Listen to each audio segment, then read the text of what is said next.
Hey guys, what's up? Welcome back to this YouTube channel. It's your guy Igor here. Guys, today I have 4 big immigration updates for you about Canada immigration and what's happening here. Guys, before I tell you about those updates, I want to tell you that Canada is actually opening up. You've probably seen my post where I'm showing myself without a mask. So in Alberta, in Ontario, I know you're still supposed to wear masks. In Alberta, guys, there is a huge sign. Basically in Calgary now too, you don't have to wear masks. I am going to be driving to a gym right now myself. I'm going for a workout and there is no social distancing, guys. So basically, well, there is a little bit, but nobody's wearing masks. The restaurants are fully opened, the stores are open. People indoors and outdoors are walking around without masks. It is a good sign for immigration and everything, guys. So I'm expecting FSW draws to start happening, and I'm hoping it's going to happen very soon. Now, what are the big 4 immigration updates, guys? Well, the first one is what recently happened. If you missed that video, the COPR holders can enter Canada.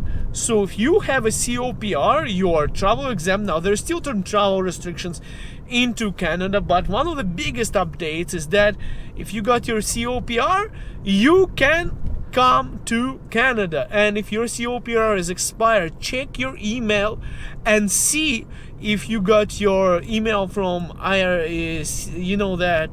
what's called IRCC. So make sure you don't miss it, because if you do not take action, you might give up on your permanent residency that you've been waiting for so long. So make sure you check your spam, check your junk box, emails and everything to make sure, guys, that you don't miss it. So that's the first thing that I want to share. Now, the second news, guys, is it's no smaller one. It's actually about the 14-day quarantine. So there is no quarantine no more if you are fully vaccinated, effective like this month. So now when you're coming to Canada, you still have to get this, I forgot the application name, Arrive Canada or something. It's on the government website, guys. You have to still download that phone application. You still have to have a quarantine, plan in case you are tested positive. So you have, if you're fully vaccinated, 2 times vaccinated from approval vaccine, and you're coming to Canada, now you can just come, guys, and you don't have to self-isolate no more. But you still have to do a negative COVID test on arrival here in Canada as one of the requirements, and you still should have a quarantine plan just in case you test positive once you arrive.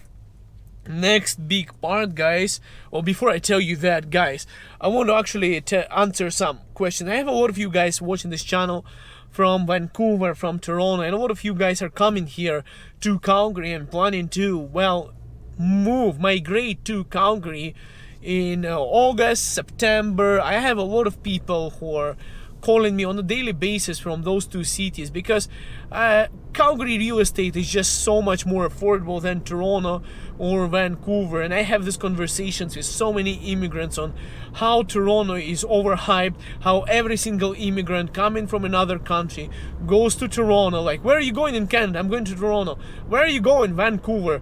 And how people get stuck there, unable to afford housing and stuff like that. Guys, I'm not advertising for Calgary, but I'm a real estate agent with eXp Realty here in Calgary, guys.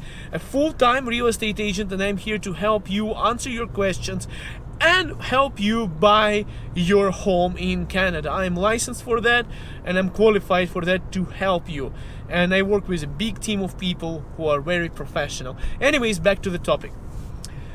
In case you need real estate, you know my contact is in the description. So next part, the big update is, it used to be, guys, when I immigrated to Canada, when I was doing my express entry, there was a 60-day period after your invitation to apply for permanent residency on the express entry.